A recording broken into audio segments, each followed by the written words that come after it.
You followed the rules. You graduated, secured a job, and put in your 40 hours every single week. But for millions of Americans, the math no longer adds up, and the incline feels steeper every month. For decades, the American dream was a predictable equation.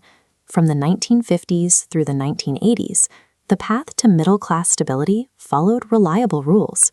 You traded physical labor and time for a specific set of outputs: a home, a family, and a stable retirement. It was a direct exchange. This formula worked because the cost of living stayed proportional to what an average worker earned. For previous generations, the math was balanced. Think of it like a scale. On one side, labor and time; on the other, housing and retirement. For years, they sat level. But the equation broke. Living costs multiplied while wages barely moved. The weight snapped the beam entirely.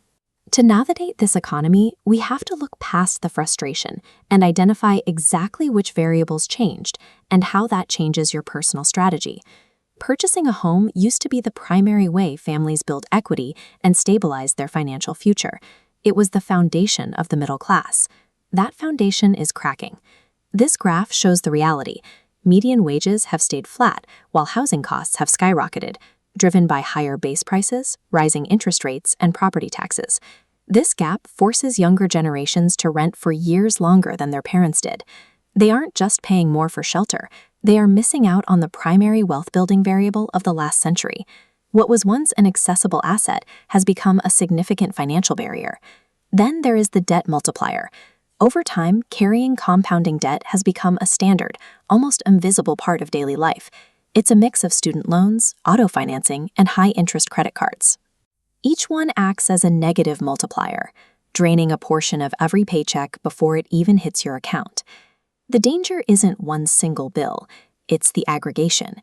When you add up these minimum payments, they consume the majority of a monthly income, leaving almost nothing for the future. When you carry this much debt, your financial state changes.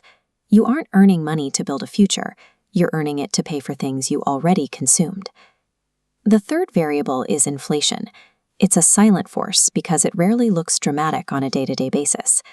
We usually associate inflation with historical shocks, like the gas limits of the 1970s.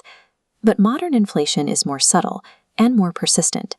It shows up as groceries costing $5 more, or a slight increase in your insurance premium. These small increases quietly erode your purchasing power. Without significant reasons, slat wages combined with this steady inflation result in an automatic loss of financial ground every year. This is why a standard bank savings account no longer works as a wealth-building tool.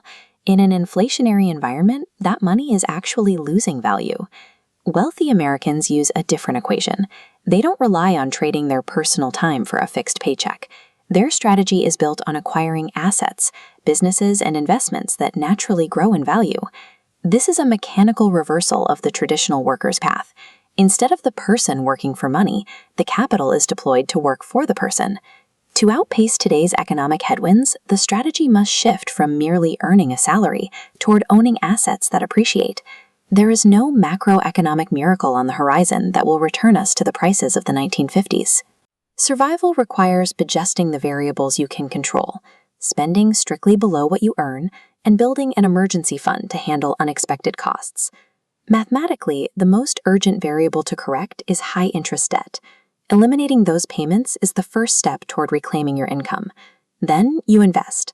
Small, consistent, long-term contributions to the market have historically proven more effective than trying to find one perfect stock.